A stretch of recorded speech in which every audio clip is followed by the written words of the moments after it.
Estamos recebendo aqui no Grupo Mata Verde a presença do professor Luiz Melo, né? O Luiz Melo é uma pessoa muito conhecida em Constância. O professor Luiz Melo tem um espaço que é a cultura eclética, né? Faz um trabalho já reconhecido há muitos anos aqui em Santos e autor de vários livros também. É um trabalho muito interessante, tem até um site na internet que é culturaeclética.com.br, né? E hoje o nosso convidado veio aqui fazer uma palestra e o tema da palestra é Parapsicologia e Cura Integrativa. Cura Integrativa. Tá certo? Estou muito contente com a tua presença. Obrigado. Senhor, tá? Fique à vontade. Obrigado. Tá? Hoje o nosso tema é Parapsicologia e Cura Integrativa. Na verdade, quando se fala de espiritualidade, né, a gente vai envolvendo todos os conhecimentos possíveis. A mediunidade, principalmente, que é um fenômeno que envolve pessoas não com crença, mas com uma forma, um recurso que a pessoa tem e acaba levando essa mediunidade para os lados, né, espirituais, acaba nos dando um amplo espectro de vários conhecimentos que vão se somando. E a parapsicologia não é diferente. A parapsicologia ela está dividida em três partes. A parapsicologia que estuda somente os fenômenos físicos, que são aqueles fenômenos provocados pelas pessoas, né? Causados pelas pessoas. Poder da mente, influência sobre uma bússola, influência sobre um material elétrico, sobre um dispositivo eletrônico. Os fenômenos físicos ainda envolvem a natureza, como por exemplo o aporte, que são objetos se deslocando de um lado para o outro, não por ação de pessoas, nem por ação de entidades espirituais, mas pelo próprio fenômeno do local, que é o magnetismo. Então, já houve muitos casos de fenômenos como pedra se deslocando, quadro caindo, panela batendo, e as pessoas normalmente atribuem isso a entidades, e nem sempre é. Às vezes é o próprio campo magnético que é formado pelo local ou pela mente da pessoa, que é um sensitivo. Então a gente precisa ir tendo assim uma separação do que é um fenômeno físico, do que é um fenômeno mental, do que é um fenômeno energético, espiritual, né? Do que é mediunidade, do que é paranormalidade e sensitividade. Bem, dentro da parapsicologia, esse lado físico, hoje a maioria dos parapsicólogos abordam. O próprio Padre Quevedo, que vocês já devem ter ouvido falar, ele fica muito preso no fenômeno mental e no fenômeno da natureza, onde o próprio pessoa pode criar, por exemplo, né, que mostra-se muito quando você tem sons, pessoas batendo palma, pessoas chamando o teu nome, né? Às vezes você escuta e não tem ninguém chamando. Pode ser uma entidade, mas também pode ser uma linguagem do inconsciente, como pode ser uma pessoa pensando em você, emitindo pensamento até você, e você acaba recebendo um som que não foi emitido por um extrafísico, e sim por uma pessoa física que pensou em você. Mas também tem, de repente, a cadeira sozinha começa a trepidar, porque o campo magnético da casa ele pode concentrar vibrações em determinados locais e provocar isso. E pode ter, como nós conhecemos, o poltergeister, né?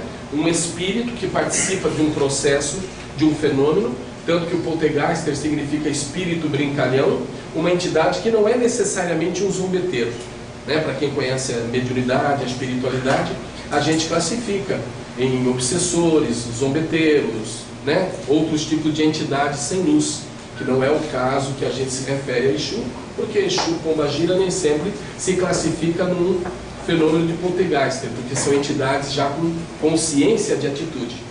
Esses poltergeister normalmente não têm muita consciência e eles se manifestam no ambiente de forma involuntária. E é onde provoca os fenômenos. Quando a mediunidade entra em pauta, ou seja, começa entidades espirituais a provocar estes fenômenos, então nós vamos para a parte da parapsicologia, chamada de parapsicologia mística ou parapsicologia espiritualista. A parapsicologia espiritualista desenvolveram muitos conhecimentos, como por exemplo, existe um aparelho chamado Spiricom, que você pode até colocar aqui um dia, né?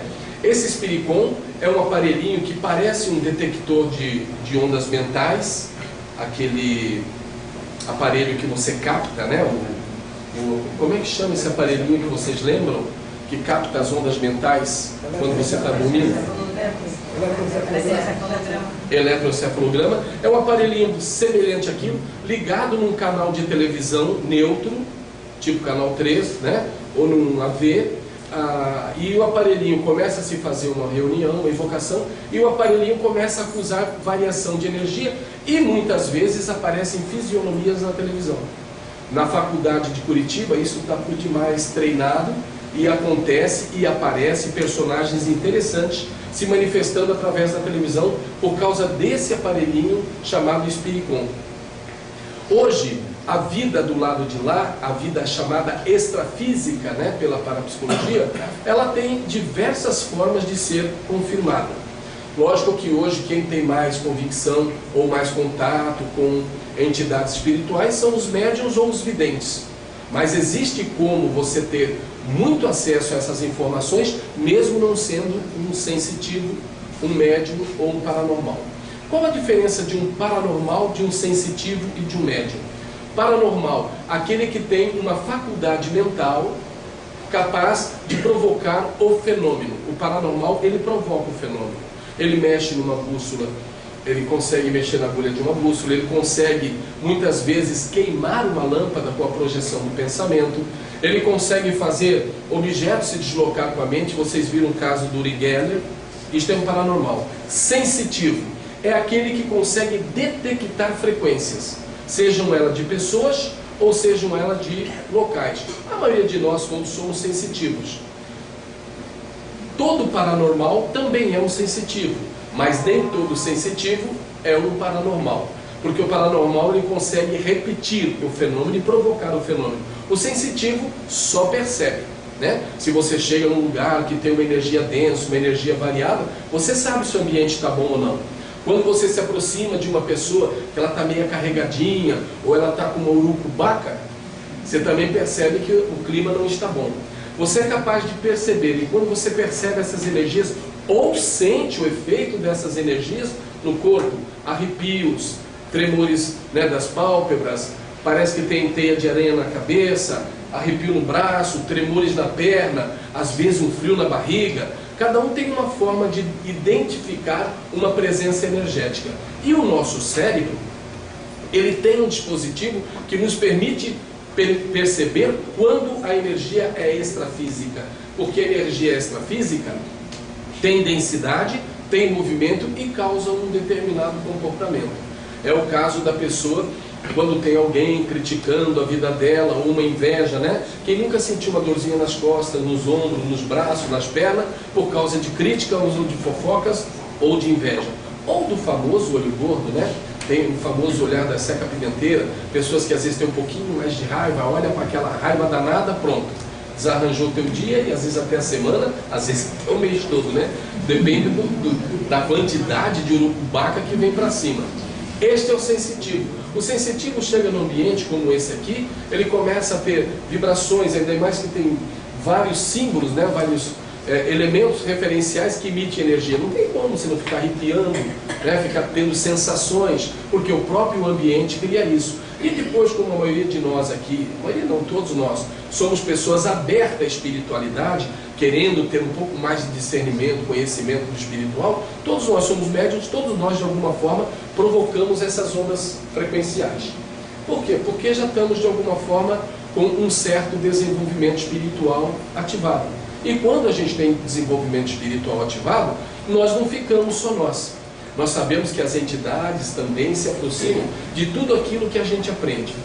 Ou seja, quando uma entidade espiritual, um caboclo, um preto velho, um próprio Exu, né? Ou um romeiro, ou um oriental, ele aprende alguma coisa, ele normalmente transmite para o seu médium. O médium vai crescendo à medida que a entidade dele vai crescendo.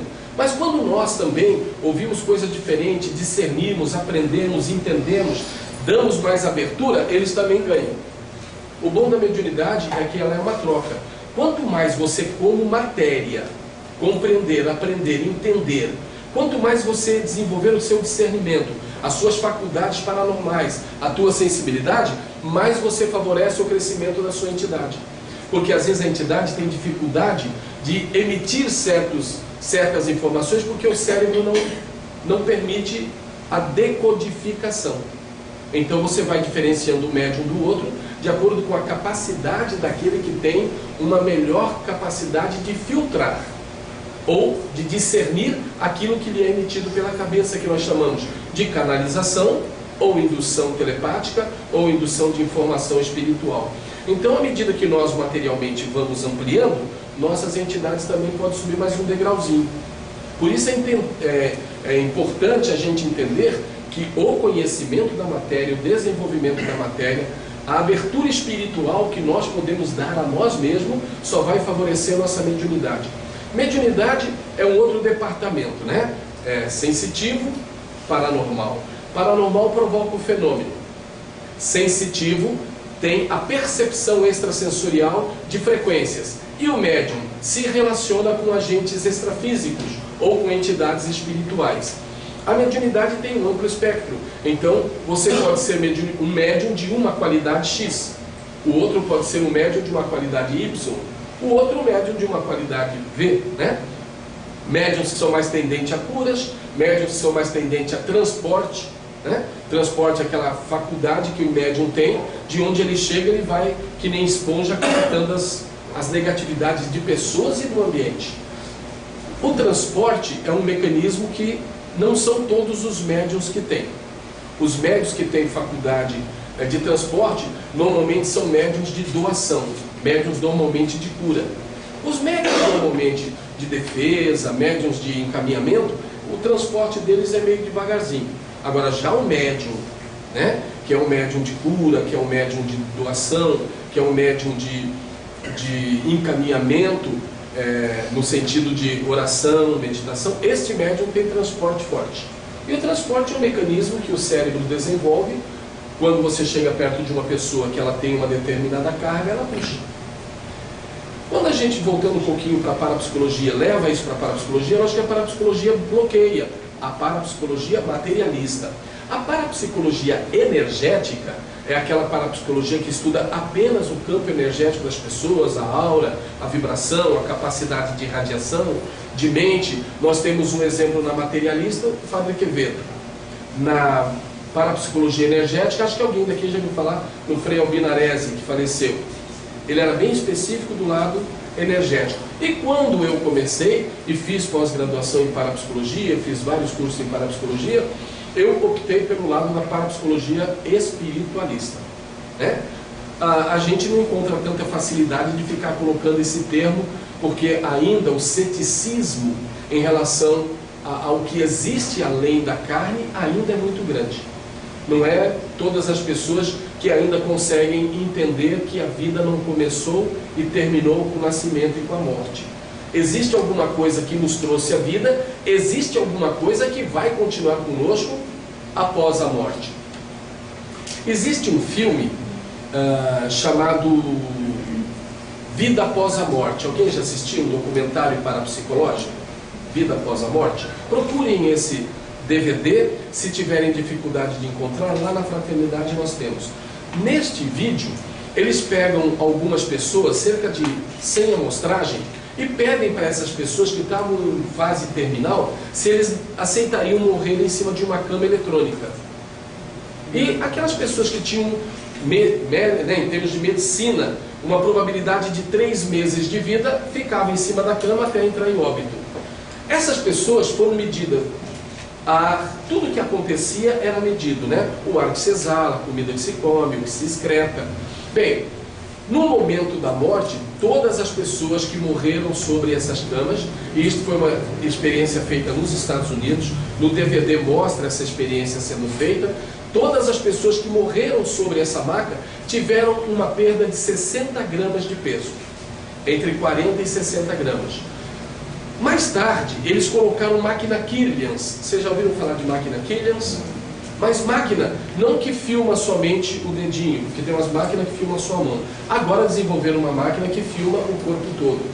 E nos Estados Unidos e na Rússia, essa máquina filma a distância. E todas as pessoas, na hora que morrem, você vê uma fumaça levantando do corpo dela. Esta fumaça é chamada de ectoplasma. Então, o nosso ectoplasma, na verdade, é o que faz o nosso perispírito.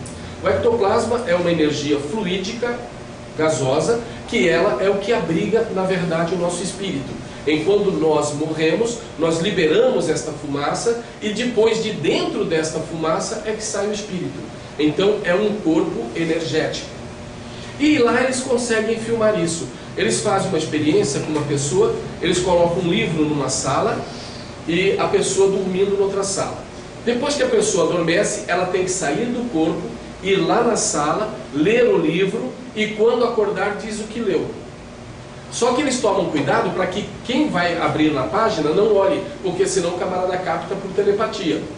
Então a pessoa vai, abre o livro aleatoriamente, o outro sai do corpo, atravessa. E eles chegaram a fazer experimentos de colocar máquinas filmando o camarada saindo do corpo e é filmado em vários momentos aquela fumaça branca. O nosso espírito, ele é fluídico, ele é gasoso. Para quem já teve a visão de um espírito, ele é sempre parecido com uma nuvem, como a do céu. É um corpo enfumaçado, mais escuro, tendente a preto, quando a pessoa que desencarnou é totalmente cética, desligada e não tem nenhuma tendência à vida após a morte. Acinzentada quando a pessoa morre, mas ela tem uma aceitação da morte. E esbranquiçada quando a pessoa tem uma certa consciência da morte. Tal como no nosso perispírito. Quando você sai do seu corpo, no corpo astral, ele é um corpo acinzentado. Quando você sai com o corpo, veículo mental, ele é esbranquiçado. Então nós temos dentro de nós esse ectoplasma dividido em vários tipos de camada, até que finalmente o espírito está dentro. Então está provado que ninguém morre. Na própria parapsicologia, ela só não coloca assim, locais que você vai. Ela diz que quando você morre, você tem uma continuidade e vai a lugar algum, porque eles não têm como estudar as dimensões. Mas existem muitas fotos, Killian, existem muito experimento, e neste filme Vida Após a Morte, que seria legal até um dia, se não der, pegava uma cópia para passar, para as pessoas verem, vocês vão ver todo o desdobramento, toda a saída do corpo e as pessoas que morreram sobre a cama, tendo esse perda de peso, porque essa perda de peso, porque chama impacto morto, né? Todo momento em que nós temos o impacto morto, que é a última respiração, ocorre uma implosão, como é para nascer. A gente nasce através de uma implosão, ou seja, fecunda através de uma implosão, e a gente morre através de uma implosão. Ninguém explode para morrer, senão o corpo espalhava. A gente implode, e aí o anjo da morte faz o trabalho, rompe o cordão umbilical, e daí para frente existe toda uma sequência.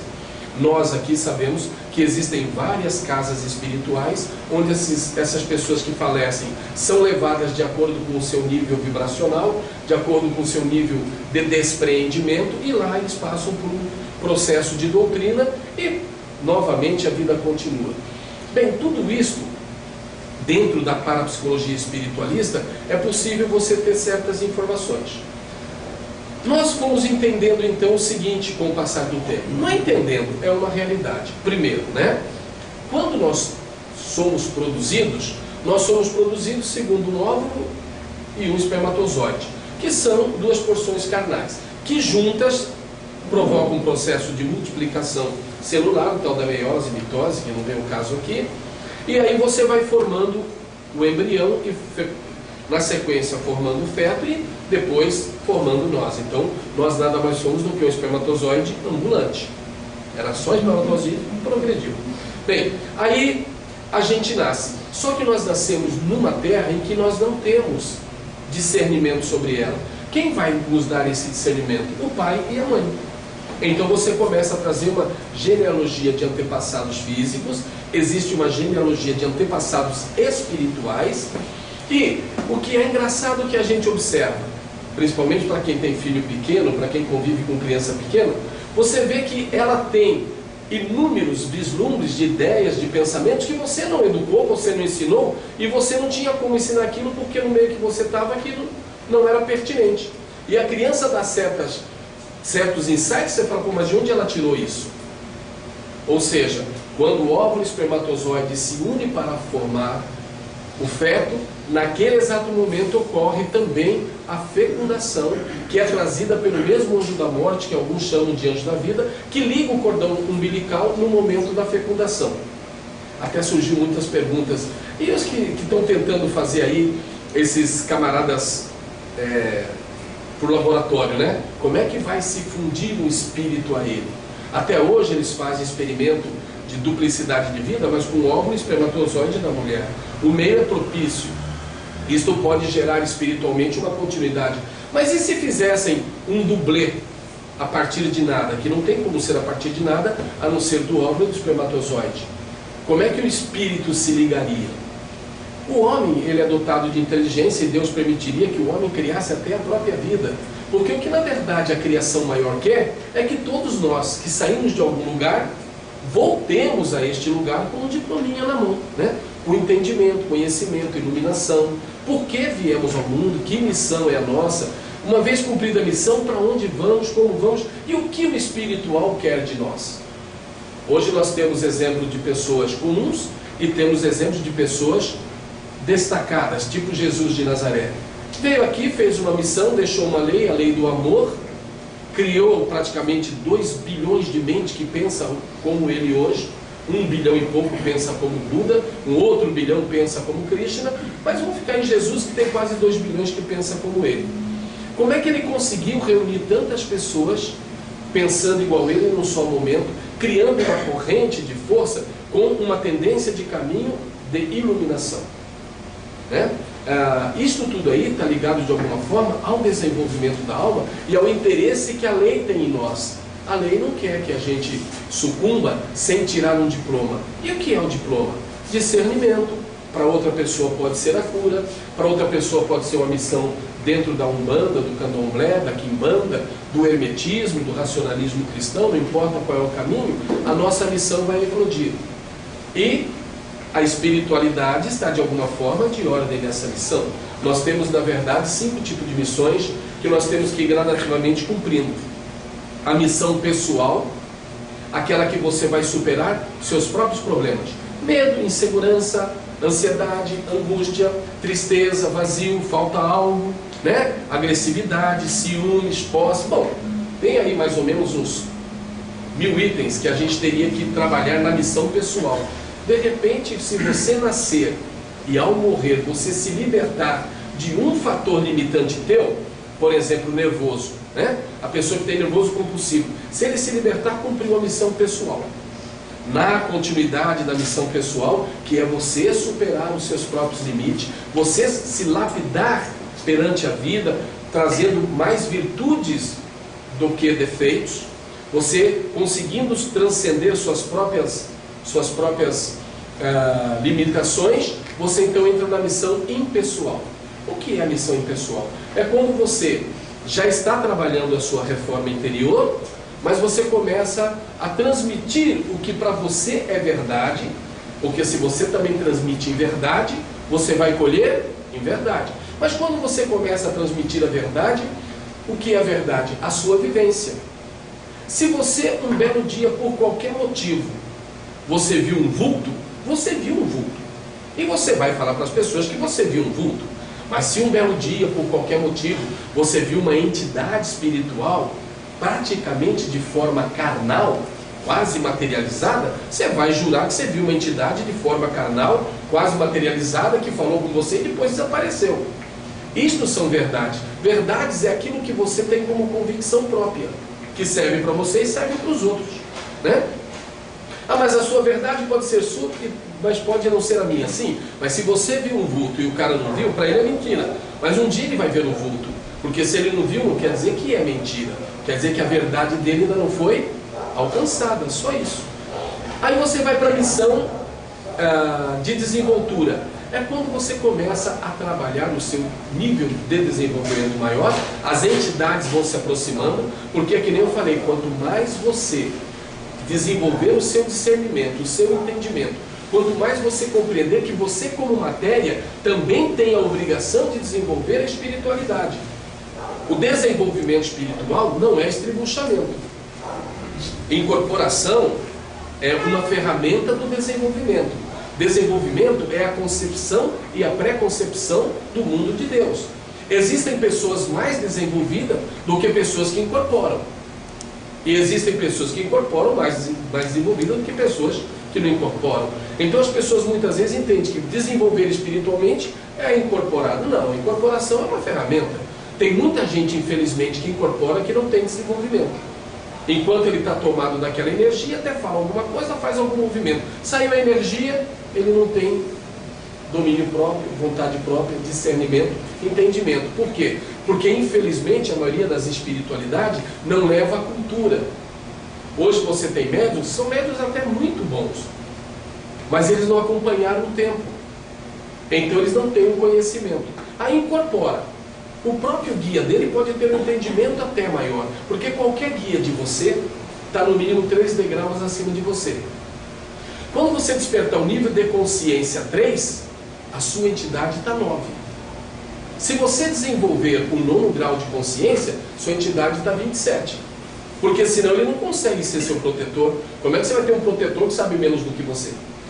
Então o crescimento é mútuo. Entidades e seres humanos crescendo. E para a entidade ser humano estar crescendo, é necessário que você busque por você mesmo os porquês. Não ter medo do porquê. Não ter medo de perguntar. Não ter medo de conhecer. E lembre-se sempre, quanto mais conhece, mais seu guia pode lhe jogar informação. E se seu guia estiver meio atrasadinho no tempo e no espaço, quando tua cabeça começa a abrir, ele também tem que sair correndo e fazer as corridas dele e aprender. Tanto que tinha, quando eu comecei na mediunidade, eu comecei pela Umbanda, é lógico que até hoje estou na Umbanda, não sou diferente da Umbanda. A pessoa que me orientava dizia que eu tinha mente atrapalhada. Porque cada semana eu vinha com uma história diferente. Lógico, eu frequentei, cheguei a ter, até hoje eu tenho 27 iniciações diferentes. Sou batizado 27 vezes. Se eu morrer, tem 27 caras do lado me esperando para ajudar. Eu vou qual eu quiser. E estou querendo mais um batismo. É só saber que um lugar novo lá vou eu. Na verdade, o batismo, para nós que somos médiuns, para nós que frequentamos ou buscamos a Deus, o batismo é uma forma de te apresentar ao sistema. Quando você é batizado, você é apresentado àquele sistema. Quando você frequenta um determinado lugar, por exemplo, principalmente no espiritismo, no espiritualismo, na Umbanda, no Candomblé, quando você frequenta um templo, mesmo que você às vezes não faça o processo de iniciação, você é consagrado e batizado após a 3ª atividade de frequência. Passou de 3 vezes num determinado lugar, você já está batizado. Ah, mas eu quero largar tudo isso, e você pode largar. Hoje nós somos espiritualistas, nós somos umbandistas, nós somos esoteristas, nós somos iniciados, mas somos católicos também, a não ser que você não foi batizado. Nós não perdemos o que nos foi dado, nós apenas ampliamos, porque também nós não vamos ficar daqui no ano 5000 na mesmice. O tempo muda, nós temos que mudar, nossa mente tem que conhecer. Bem, como eu falei do processo de incorporação, existe um grande problema. Na espiritualidade, normalmente ocorre uma proporção, isto é variável. Mas para cada 1000 pessoas que não incorpora, tem 1 ou 2 que incorpora. Não é todo mundo que incorpora, né? Até porque a incorporação é uma faculdade que você desenvolve dependendo da sua tendência. Mas uma pessoa que desenvolveu a incorporação não é melhor do que uma pessoa que desenvolveu o discernimento ou a vidência. Tem médium que incorpora que não é vidente. Tem vidente que não é médium, que incorpora. É médium porque é vidente, mas não incorpora, né? Então, para cada 1000 pessoas, normalmente tem 1 ou 2 que incorpora. Ah, mas na minha casa eu tenho 20 pessoas e 14 incorpora. Em relação à casa está bom o número, mas em relação a lá fora, continua sendo 1 por 1000. Então, se você tem 14 médios, você poderia abrir uma porta para 14.000 pessoas que daria certo. Cada médium pode desenvolver um recurso de chegar até 14.000 pessoas, sem problema nenhum. Até 1000 pessoas, sem problema nenhum. E até 14, depende. O médium ele vai aumentando a capacidade dele à medida que ele vai interagindo com as suas entidades, confiando nas suas entidades, confiando em si mesmo, desenvolvendo o discernimento e entendimento. Isto tudo vai dando amplitude e vai crescendo. Então pode chegar um dia que você tenha 10.000 pessoas, como acontecia lá no Vale da Tia Neiva, lá, né? O Rio Canaã, não sei se vocês já ouviram falar, ele colocava 1000 pessoas e as 1000 pessoas se tribuchavam. Lógico que no meio tinha pessoas que às vezes iam no meio do embalo. E qual o problema do médium, que às vezes ele não tem tanta passividade, mas ele vai na incorporação no meio do embalo? Problema nenhum. Isso só vai levar uma hora ele pegar o embalo de verdade. Ele vai aceitando quando ele menos esperar. Agora, né, que ele foi indo para fazer parte da massa, daqui a pouco ele está na massa e não tem jeito. Então a mediunidade para nós, ela é sempre um sacerdócio. É algo que a gente traz, tem um amplo espectro. Dentro desse amplo espectro está a incorporação. Mas telepatia, clarividência, mediunidade de cura, né? São tudo características dos médiuns. Como eu venho neste mundo, né, desde 1969, quando eu comecei a dar minhas primeiras giradas, minhas primeiras incorporadas, e para minha alegria ou para minha não alegria, eu comecei na quimbanda, né? Então, acho que a maioria de vocês conhece a quimbanda, aquela coisa de andar em linha de trem, colocar bonequinho lá para ver o que acontece. Depois isso foi evoluindo, fui para Umbanda, Candomblé, e aí fui indo para tudo que era lugar. E ainda bem que eu não fiquei preso naquilo, senão até hoje eu ia vir aqui trazer um pedaço de trilho de trem, um caixãozinho para ensinar como é que fazia o trilho e o caixãozinho. Existe, ainda continua existindo. Só que o tempo avançou e a maioria dos médiuns se tornaram médiuns mentais. O que são os médiuns mentais? São médiuns que hoje eles têm uma incorporação, hoje eles têm uma passividade muito boa, mas eles mantêm consciência no momento da incorporação. O que melhorou com isso? Melhorou tudo. Porque quando o médium extremamente inconsciente vai, por exemplo, psicografar, deve ter uns 20 espíritos lá de lá tentando pegar o braço do cara, porque é duro, né?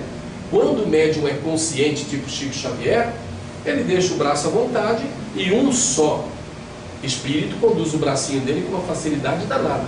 Agora, quando o cara bodeava, que travava, que ficava até espumando, aí para levar aquele braço para escrever um A, era uma briga. Então a mediunidade, ela avançou muito. E nós percebemos que as pessoas têm mediunidades.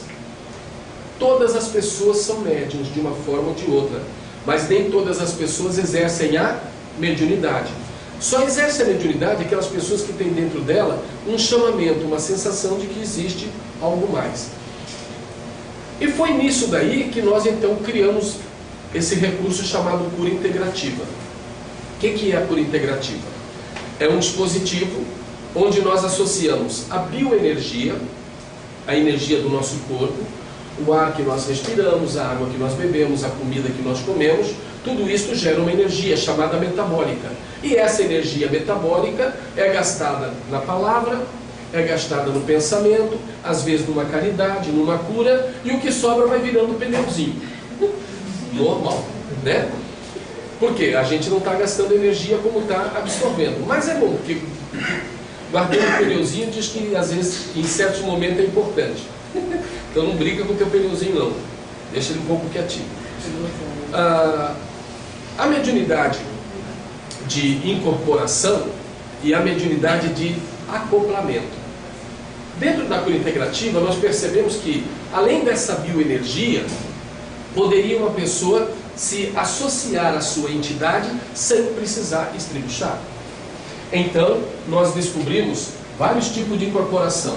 Primeiro, a incorporação onde o médium e a pessoa é envolvida por um campo vibracional. O espírito não entra dentro, mas a pessoa responde a todos os estímulos da incorporação, né? Então o espírito fica aqui, ele não entra dentro, mas vai trabalhar, te dá um arrepiozinho, te dá um manifesto, só não te estribucha.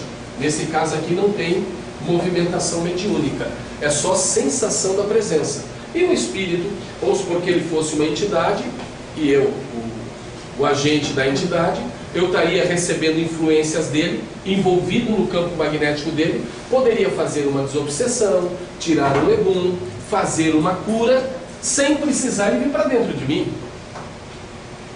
Há outros tipos em que ele não cria o campo vibracional, ele apenas cria uma irradiação. Este é por acoplamento, este é por irradiação. Ele não sairia dali, não criaria um campo, porque o campo dá a sensação do balanço.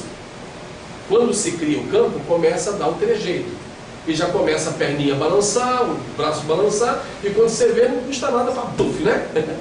Começar a sair pulando. Porque ele vai criando um campo e vai criando uma dança, que é um processo ali meio tipo balada, e quando você vê, você está dentro, e aí só Deus sabe o que acontece depois, né?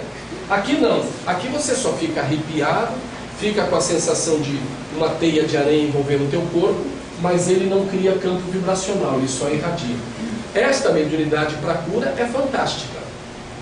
Essa daqui para cura às vezes dá um pouquinho de passagem para um encostozinho pular na pessoa.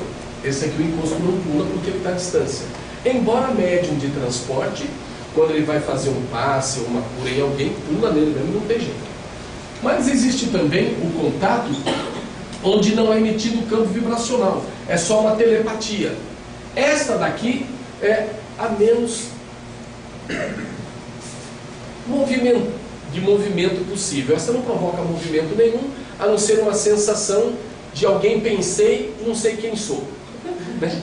Alguém pensei, não sei quem sou, porque ele só emite uma onda de pensamento sem campo vibracional. Irradiação, acoplamento, telepatia. E tem a hora que ele resolve ficar um pouquinho mais dentro, ele monta na cacunda, aí fica um montado no outro, depende do tamanho do guia, né? Se ele for baixinho, você está em cima dele. Se ele for altão, ele está em cima de você. Nesse processo de sobreposição, a inconsciência fica mais aproximada. A semi-inconsciência. Porque inconsciente, para a divindade não há mais interesse. Né? Quem não conheceu Zé Arigó, não ouviu falar de Zé Arigó, ele operava consciente. Quem já ouviu falar em João de Abadiana, que faz essas cirurgias aí fantásticas, é um médico consciente. Né? Chico Xavier, completamente consciente. Né? No domínio da sua faculdade mental, não no domínio do seu campo energético. Eles dominam o campo energético, mas não tira teu racional, aonde você fica meio transpassado, mas ainda presente. Né? Bem, com este processo nós podemos desenvolver a cura integrativa, porque a pessoa ela pode fazer uma iniciação, ser conectada com a energia crística, ser apresentado, batizado aos seus seres protetores, e com isto cria-se um campo vibracional. Então, por exemplo, se eu fosse fazer um procedimento de cura nela, primeiro eu preciso do meu corpo oferece bioenergia. Como é que eu vou chegar até ela sem pensar? Então eu também estou emitindo ondas mentais. E quando eu coloco a minha mão nela e começo a mentalizar cores, eu tenho então a psicocromoterapia. Eu estou respirando, eu estou puxando prana do ambiente. Todos nós estamos respirando prana. Prana são os fragmentos energéticos contidos no ar. Quando vocês levantarem de manhã, às vezes durante o dia assim também dá, e um pouco à noite, olhe para o espaço, não na direção do sol, ao contrário do sol, e você vai ver um monte de fagulhinhos douradinhos. Isto é o prana, e nós respiramos isto. Então eu posso concentrar esse prana e passar prana para a pessoa. Mas, por exemplo, quando eu aplico minha bioenergia, comi, bebi, estou satisfeitozinho, vou aplicar energia nela, às vezes depois de 15, 20 minutos, ela até fica legal, mas eu fico meio murchinho, porque eu passei a minha energia metabólica. Então nós desenvolvemos um recurso. Eu não vou passar a minha energia direto para ela. Primeiro eu penso no sol, ou eu penso na lua, ou eu penso nas matas, ou eu penso no mar, ou eu penso nos rios, crio uma sincronia com a mata, com o rio, ou com um símbolo, com uma imagem, e aí eu jogo energia nela. Assim não há muita perda da minha energia. E minha mente está trazendo energia daquele elemento, que a gente chama de elemento radioativo. É muito difícil para as pessoas, até porque elas não procuram se interessar muito por isso, mas quando Deus manifestou a vida, Ele manifestou a vida de duas maneiras, ectoplasmática e espectral. Nessa experiência que eu falei da parapsicologia, que colocava as pessoas para morrer em cima da cama, todos no momento da morte perderam de 40 a 60 gramas. Fizeram o mesmo experimento com cachorros e gatos. Colocavam os cachorros em cima da cama, só que tadinho, eles não esperavam o tempo deles. Foi provocado várias eutanásias. E esses cachorros morriam. E nenhum deles, no momento da morte, apresentou variação de peso. Então o cachorro não tem alma.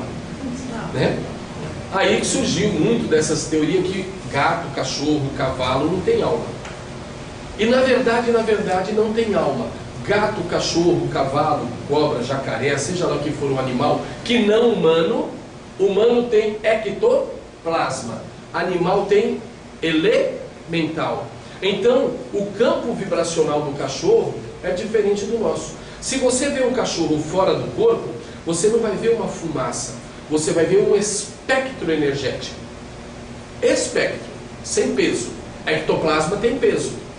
Tanto que se tiver um ectoplasmático aqui começar a andar no colo de vocês, vão sentir um pezinho aí, né? Por quê? O ectoplasma tem peso, são algumas gramas, mas pesa.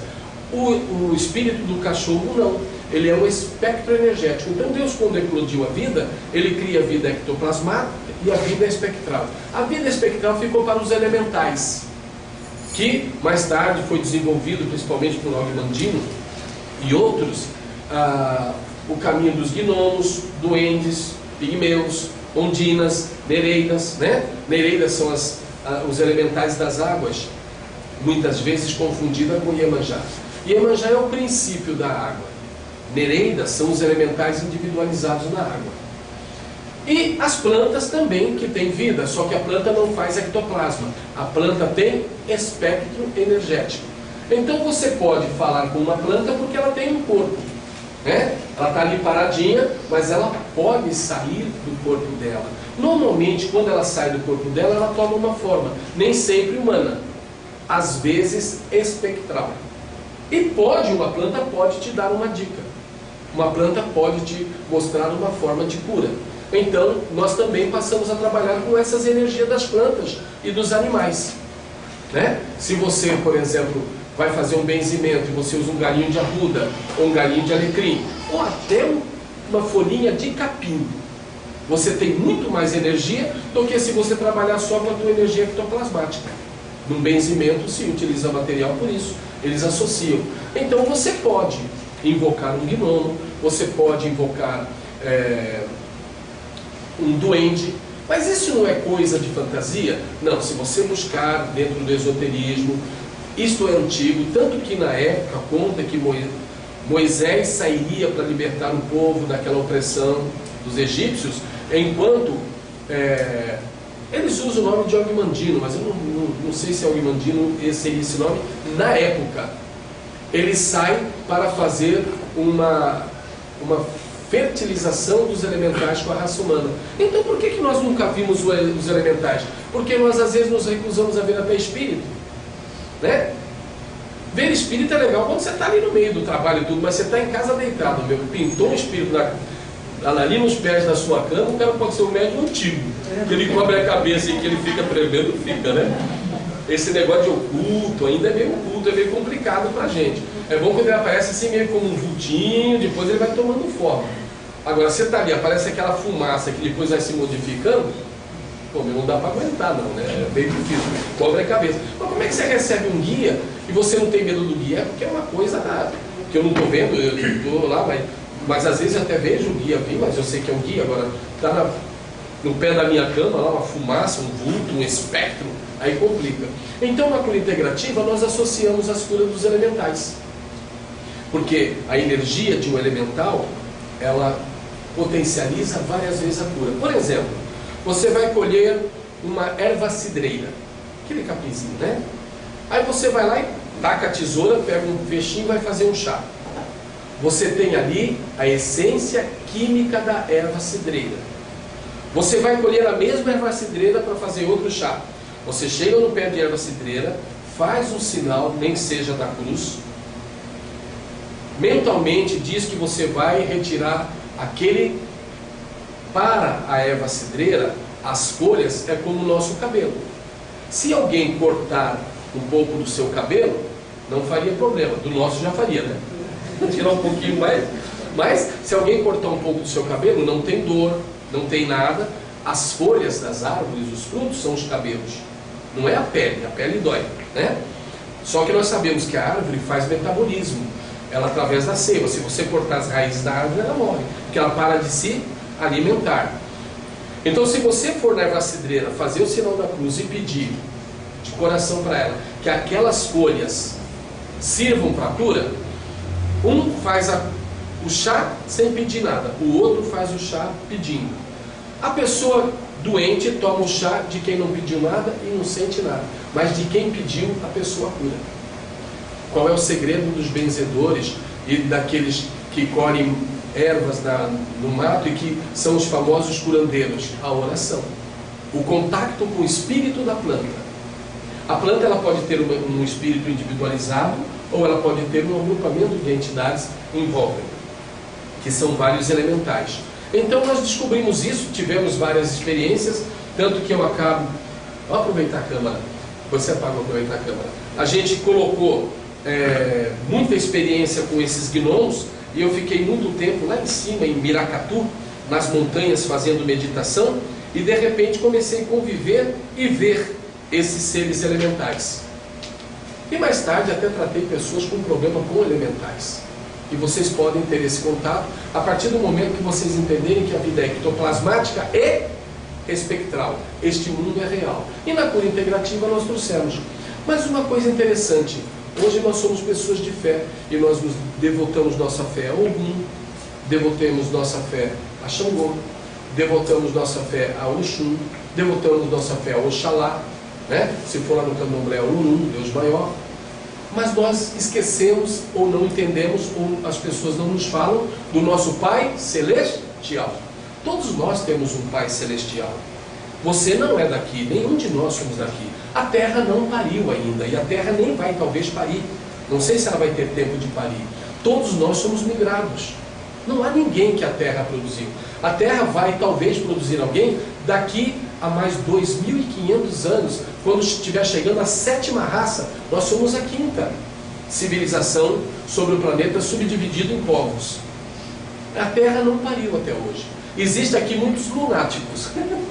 Acho que nós somos lunáticos. Aqueles que dizem que foram exilados do planeta de Capela. Mas nós ainda não somos exilados da Terra. E esses camaradas que estão indo já lá, vendo a Lua, está viajando com os foguetes, um belo dia, em algum lugar do futuro, pode ser que nós venhamos realmente habitar uma outra estrela que seja compatível, como existe projeto nos Estados Unidos e na Rússia, de criar uma comunidade na Lua para quem tem um dinheirinho e passar as férias lá. E nisso aí pode começar a nascer lunático, né? O cara está lá, namora, nasce filhinho lá, ele é um filho da Lua. Mas a Terra, não, nós somos todos migrativos. Então nós temos o nosso pai e a nossa mãe em alguma estrela desse cosmos. E esse é o objetivo maior, voltar a esse pai e a esta mãe, no planeta de origem, de onde nós saímos, levando um diploma. E o que é o diploma? A sua superação pessoal, a obra que você faz para os outros. Na sua missão impessoal, quando você começa, às vezes a sua missão impessoal aparece até na conversa com uma vizinha, na ajuda de uma pessoa. Você passa a tirar de você, não é tirar, expandir de você para terceiros. Isto já é missão impessoal, né? O próprio trabalho que ele fez, desenvolveu, isto é missão impessoal. Por quê? Além do desenvolvimento particular dele, ele está ajudando o desenvolvimento de outras pessoas. Então ele saiu do pessoal para o impessoal. E com isso ele criou um caminho, através da internet, onde ele está mandando o trabalho dele além da fronteira. Foi além da fronteira, é missão de desenvoltura. Porque uma pessoa lá que pode ouvir, aonde ele estiver, pode obter uma cura. Até o momento que ele vai chegar numa missão universal, quando o trabalho dele estiver nos outros países, surtindo efeito em outros países. Numa ocasião, um livro meu foi parar na Argentina, o Ecletismo Básico. E nós recebemos uma carta dizendo que uma pessoa lá que tinha problemas de saúde pegou este livro, teve uma cura, inclusive o Barili, que é um amigo nosso, tinha uns amigos argentinos que trouxeram essa informação, e a pessoa foi curada pela capa do livro. Aqui em Goiás, uma senhora do campo, que nunca nem conhecia a cidade, o livro chegou à mão dela, através de uma pessoa que vendeu livros meus em Goiás, e essa pessoa, olhando para a capa do livro, ela pediu e acabou sendo curada. Ou seja, isso tudo está pegando na missão de desenvoltura. A gente está conseguindo atingir pessoas através da nossa crença, do nosso trabalho, daquilo que nós retratamos. Então, se esse trabalho está além de Santos, está em São Paulo, está na internet, uma pessoa num outro lugar, num outro país, pode olhar, sintonizar e a corrente, a falange, vai até lá, aí começa uma missão universal.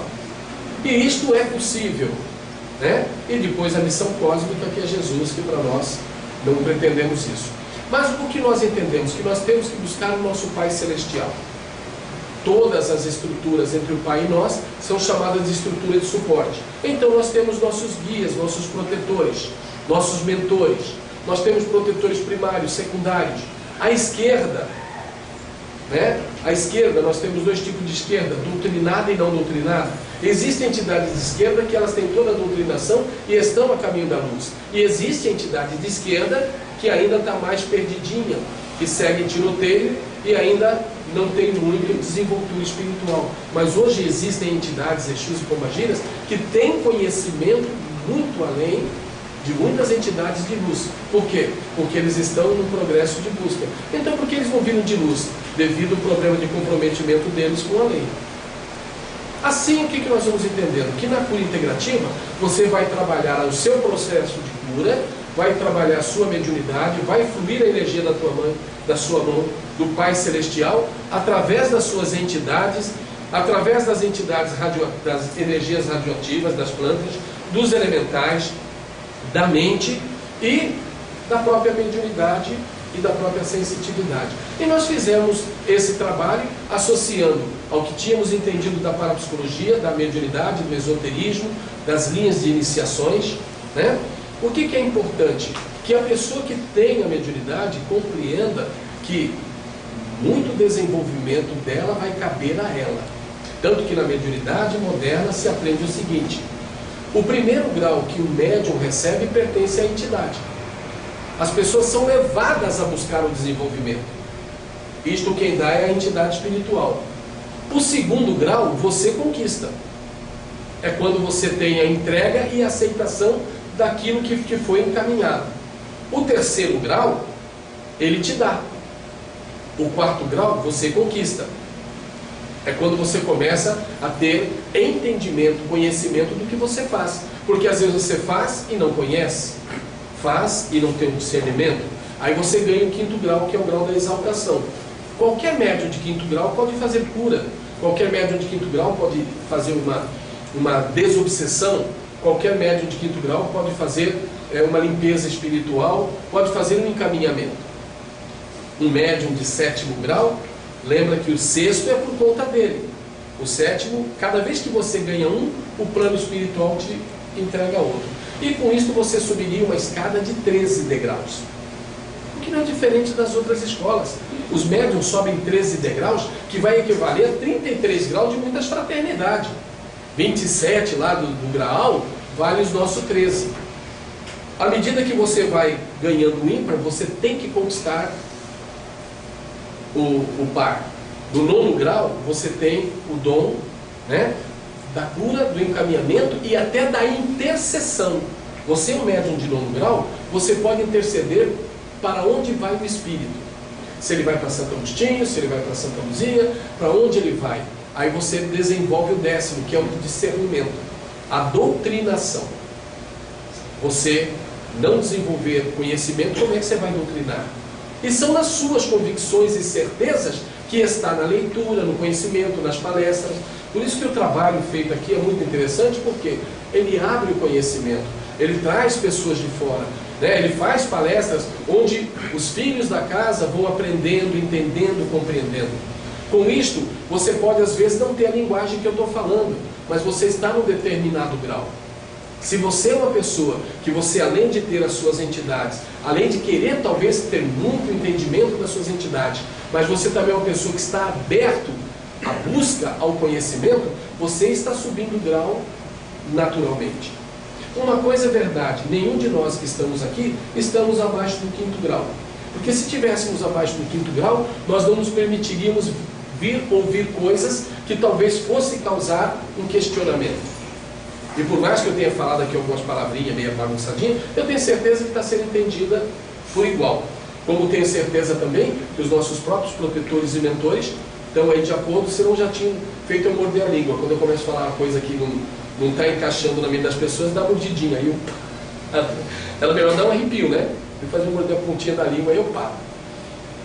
Mas na verdade, todos nós aqui estamos no mínimo os médiuns de quinto grau. Podemos fazer cura, podemos fazer doutrinação, podemos fazer encaminhamento, podemos fazer desobsessão, podemos limpar. Não sei ainda como é que aí já é a forma que ele entrega para cada filho, mexer com macumbaria, isso já é outro departamento.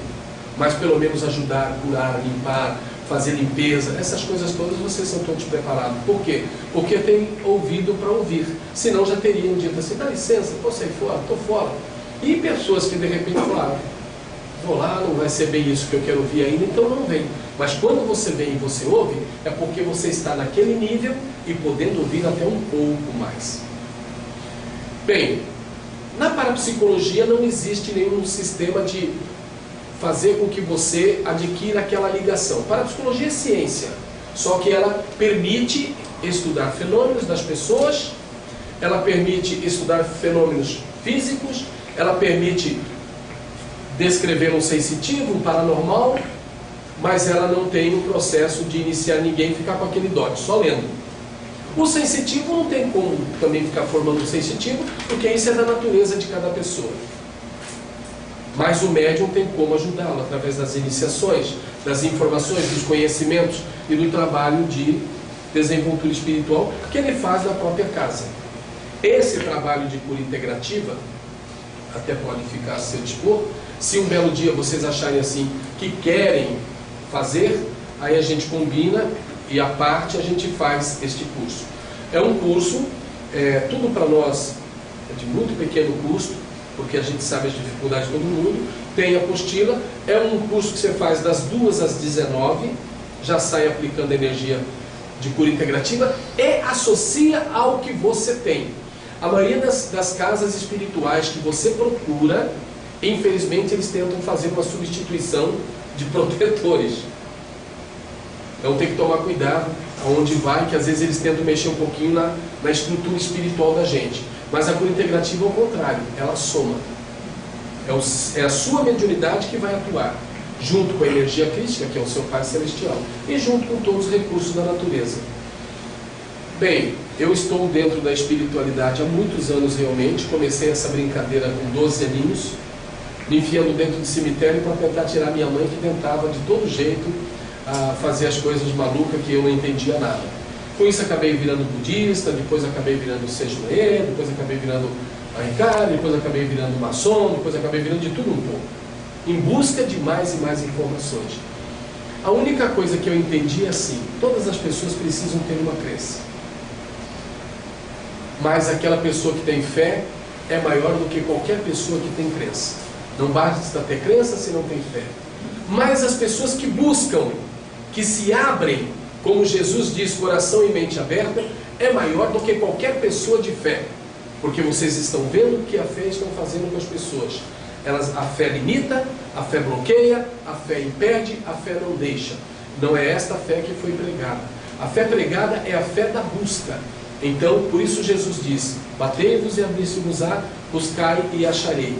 É a busca que leva você ao desenvolvimento dos seus graus espirituais, associado à fé de que há um só Deus neste grande universo, e tudo que está abaixo dele são todos sistemas interativos com ele.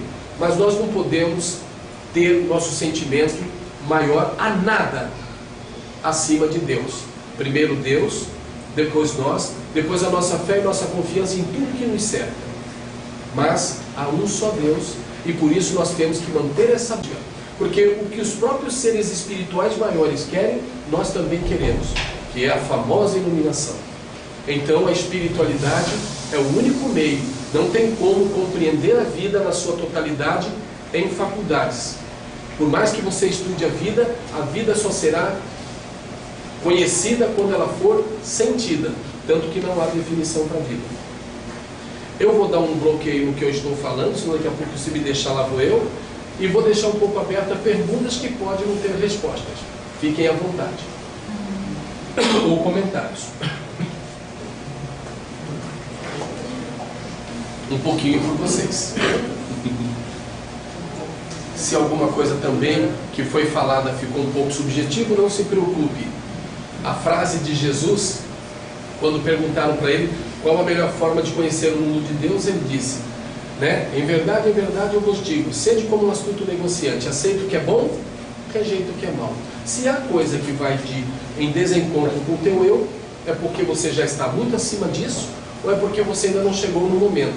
Ou é porque isto para você não foi novidade, mas nunca será excesso o que você tiver como aprendizado. O professor falou sobre os poltergeists, e os poltergeists nós sabemos que são espíritos brincalhões, né? Eles são chamados de espíritos brincalhões, zombeteiros da Umbanda, né? Eles seriam apenas espíritos provenientes de humanos, ou eles poderiam conter também esses elementares, os gnomos e outros? Pode. Por eles serem desta forma, provocando fenômenos aleatórios, eles poderiam ser não só de humanos, também de animais. Só que assim, por exemplo, morre um cachorro, você vai ver um corpo meio transparente andando. Morre um ser humano, você vê uma fumaça andando. Estão entendendo a diferença?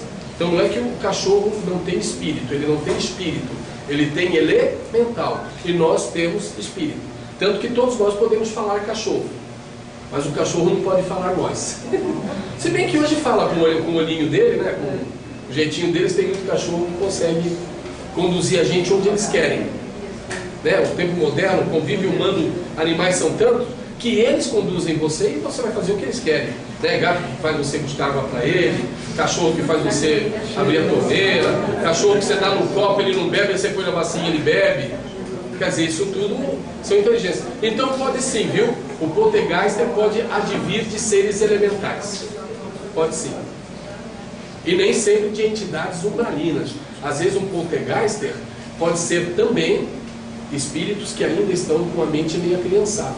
Tipo, em muito poltergeist pode ter sido um herê sacaneando. Nem que seja em Chunirim, mas estava lá. Seria como os espíritos em perturbação. Pode ser. Embora os espíritos de perturbação, eles tenham um foco, né? E o poltergeister, às vezes, é aleatório. O espírito de perturbação tem um foco, Elise. Desculpa, não de perturbação, mas em perturbação. Ah, pode ser, pode. Em perturbação, ou ainda não tem consciência do que é e não sabe lidar com a energia e acaba provocando um monte de fenômeno. Né? Tanto que um fenômeno muito discutido dentro da parapsicologia é a parapirogenia. Existem, se vocês jogarem lá no Google, procurem parapirogênese ou parapirogenia.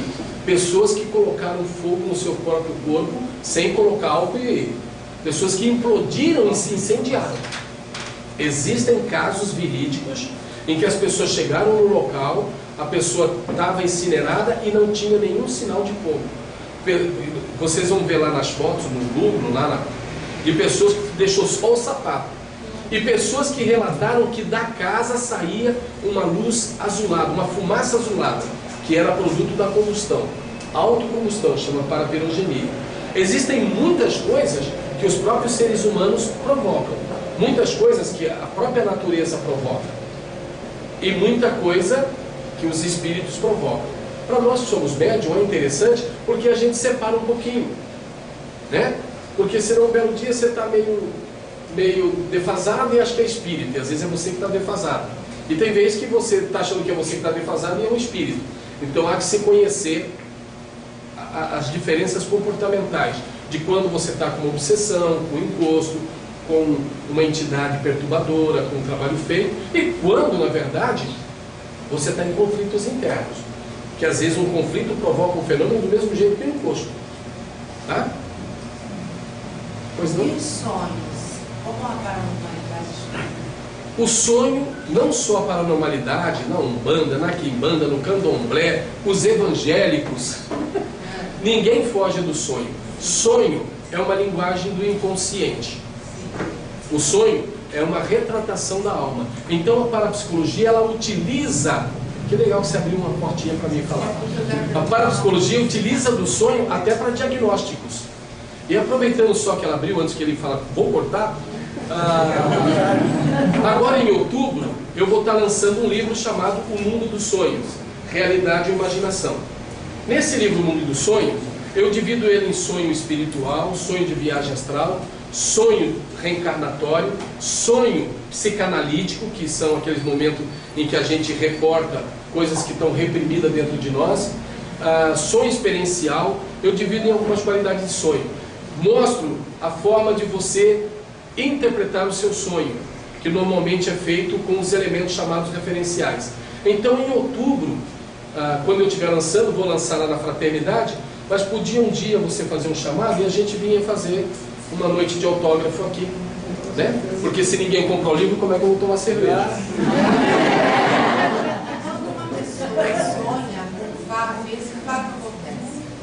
Quando você sonha com um fato e posteriormente o fato acontece, você teve um sonho premonitório. Quando você sonha com um fato e este fato já foi acontecido, e aí quando a pessoa vem contar, você tem aquela sensação que já sabia, é um sonho retrocognitório. Então o sonho, na verdade, é uma linguagem da mente, uma linguagem, na verdade, do espírito. Porque não tem como. Quando você deita, você tem que sair do corpo, se não sair, fica insônia. Todo mundo sai do corpo. Só que você pode apenas desmembrar um pouquinho para dormir e sonhar. Aí você tem experiências mais que estão contidas no teu inconsciente. Como você pode levantar e passar a ter uma vivência e jogar para o inconsciente na forma de experiência. Então, todos os sonhos... Vai acontecer, a pessoa tem sonho, visualiza aquela situação. E aguardando se a situação vai acontecer ou não. Acontece. E ela acaba com sonho premonitório. Sonho premonitório. Isso daí também é mediunidade premonitória. Porque nós, como médiuns, podemos prever um fato que vai ocorrer. Ou dorme e sonha que vai acontecer e acaba acontecendo. Existe uma forma de desenvolvimento desse? Existe. Um aprimoramento? Existe. Primeiro, na sua própria continuidade da sua desenvoltura mediúnica. Segundo, existem estudos, recursos, informações que te facilitam, exercícios que facilitam. Nesse livro a gente até mostra algumas dessas técnicas que você pode fazer para você sonhar consciente. Ou seja, quando apagar, estar sonhando. Porque no mínimo você, quando dorme, tem uma vivência extracorpórea ou uma viagem astral. Então dá sim, mas todo médium, à medida que ele vai caminhando, ele vai tendo esse canal do cérebro, que é o sonho, que é uma linguagem desenvolvida, junto com os outros recursos. Mas existem sim. Quando vier meu livro, compra que você vai ver. Jesus afirma, expõe no Evangelho, batei e abrir-vos-será. Tudo que pedires ao Pai em meu nome, alcançareis. Qual é o meio que se estabelece para se conseguir esses objetivos, esses favores desse Pai? Jesus se reportava ao Pai Celestial. Isso. Que é o que nós temos que conhecer, que está nos nossos planetas de origem. A grande verdade é que Jesus era a potência das potências, né? Não que Buda não seja, não que Krishna não seja. Mas quando diz que ele se tornou o Rei dos Reis, infelizmente, ou felizmente, né? Ele subiu um degrauzinho acima do próprio Buda, acima do próprio Krishna, acima do próprio Rama, acima do Quetzalcoatl, do Tutucamo, todos esses caras que foram camaradas relativamente iluminados, Jesus ficou acima. Então Jesus tinha uma coisa nele que esses também têm, mas não na proporção de Jesus, que era o ato de misericórdia. Tanto que quando Paulo de Tarso cai do cavalo, pelo ato de misericórdia, ele ilumina Paulo de Tarso. E segue e depois ilumina. Então, como Jesus por si só, ele tem o ato de misericórdia, através da oração, da meditação, né? Você consegue chegar até ele. Mas qualquer um, e isso eu garanto, que ao dormir, ficar pedindo a Jesus que sonhe com ele, que vá aonde ele está, que permita que ele seja visto por você, e fique rezando, vocês serão levados ao sermão da montanha. Todas as noites, almas e almas e almas são levadas a ouvir a palestra de Jesus, que até hoje continua. Então, ao dormir, invoque ao seu anjo da guarda, ao seu protetor primário e ao Cristo Jesus, que você vá até ele. E você terá esse ato de misericórdia e esta ajuda. Mas qual que é o grande problema de Jesus? Ele tem um ato de misericórdia muito grande. Mas, quando falaram assim para ele, você é o Filho de Deus, você pode mudar. O que ele disse? Eu não vim mudar, eu vim para cumprir. Então o grande problema de Jesus, Buda, Krishna, Rama, os próprios orixás, é que quando eles vão nos servir, quando eles vão nos ajudar, e a lei diz, espera, existe um porquê, uma dívida, então às vezes o ato é cortado. Porque na verdade quem nos rege, na verdade, é a lei divina, que regeu o próprio Jesus e que rege o próprio Melquisedeque, que é o espírito do planeta Terra. A persistência então tem que existir. Oração, pedindo a teu protetor, pede a Jesus que você sonhe com Ele. Alguém daqui já sonhou com Jesus? Sonho? Maravilhoso, né? Peça para sonhar. E quem sonha com Jesus não está na esfera da imaginação. O sonho com Jesus só ocorre se na verdade o Espírito se deslocar até lá. Esse sonho não é fictício, nem é sonho de desejo reprimido. O dia que você sonhar com Jesus é porque sonhou, senão não sonha. Né? E você pode provocar esse sonho em meditação, em saída do teu corpo ou em oração. Pode falar. Projeção. Então, a projeção, ela é feita com vários corpos, né? O que nós precisamos na hora que nós dormimos é pedir a Deus para que nos leve a um lugar desse, ou falar com Buda, ou falar com Jesus, ou falar com Krishna, ou buscar um local onde você possa receber informação, e quem irá sair é um dos seus corpos. A projeção, se for essa de ensinada, ela ficou muito no campo mental, porque não tem como você fazer projeção astral. Ou você desdobra no astral ou não desdobra. Mas o mental tem como projetar. Eu posso estar aqui e projetar a minha mente para uma outra situação. Então a projeção, ela pode levar. O meu corpo mental consegue sair de dentro de mim sem tirar o astral. Mas se tirar o astral, aí eu durmo. Então, o corpo da vontade, o corpo mental, o corpo espiritual, o mais sutil sai do mais denso. O mais denso não sai do mais sutil. Né? Tipo, o mental sai do astral. Não tem como o astral sair e deixar o mental aqui dentro. Não tem como o mental sair e deixar o causal aqui dentro. Se o mental sair, projeção da consciência, ele vai levar o causal. Tá? Então, a projeção, ela pode ser entendida como o deslocamento do corpo mental. A viagem astral é o deslocamento do corpo astral. Reza, pede, pelo vosso ato de misericórdia, que eu sonhe contigo. E que haja uma intercessão sobre o meu problema. Fantástico. Para visitar em sonho um ente querido, isso pode acontecer? Não só pode acontecer, como na verdade nós visitamos os entes queridos. A pena que a maioria das pessoas não lembram do sonho. E os entes queridos nos visitam. A pena que a maioria das pessoas não lembra que sonhou com ele. Mas, para eles do lado de lá, eles precisam do choque anímico. Então eles vêm nos visitar. E quando nós vamos lá, nem sempre nós vamos levar o choque anímico.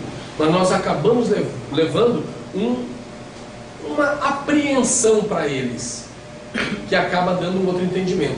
Então o espírito, ele primeiro está dormindo, depois ele está em conflito, depois ele está mais perdido que segue em tiroteio, depois ele está assistido, depois ele está aceitando a nova posição dele, e depois ele está recebendo consciência da posição dele. Em todos esses estágios, eles têm que vir a nós, porque nós temos o choque anímico, senão ele não tem noção que desencarnou. Por que médium de incorporação, não da mesa, o da mesa cai e bate a cara na mesa, né? Mas médium de umbanda, por que às vezes cai no chão? Por causa do choque anímico, que é necessário. Se um egum, um sofredor, um espírito sem luz entra em você, a tendência de desabar é grande. Por quê? Porque quem está desabando é aquela entidade que está em você, que está caindo para entender que morreu. Porque dois corpos não ocupam o mesmo espaço. Se o cara entrou em você, ele fica meio maluco e cai. Né? Se a pessoa pedir para sonhar, pode pedir. E depois ela vai usar. Você pode pedir e com certeza irá. Você pode ir também numa meditação e você pode ir também numa projeção mental. De todo jeito você pode ir sim. E eles precisam disso. Que a gente vá até eles para eles se assentarem, se afirmarem lá. E de vez em quando eles vêm aqui para a gente se afirmar aqui. Só que a gente não se afirma, a gente pula da cama.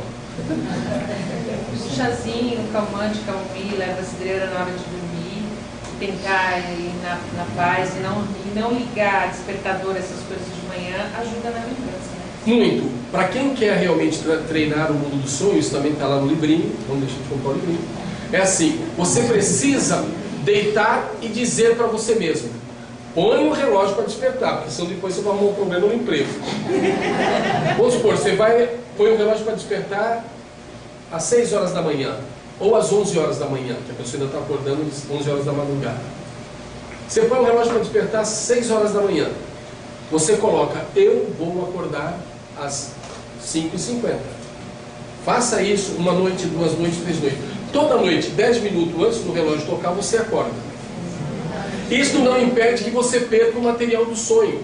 Porque quando aquele troço toca, a gente perde o material do sonho, né? E quando você perde o material do sonho, fica complexo. Embora você pode sentar na cama e fazer uma retrospectiva e voltar ao sonho.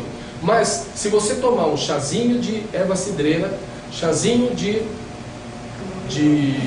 camomila, se você tomar um chazinho adoçado com mel, para quem é diabético sem adoçamento, você na verdade vai facilitar a lembrança do sonho e vai facilitar sonhar.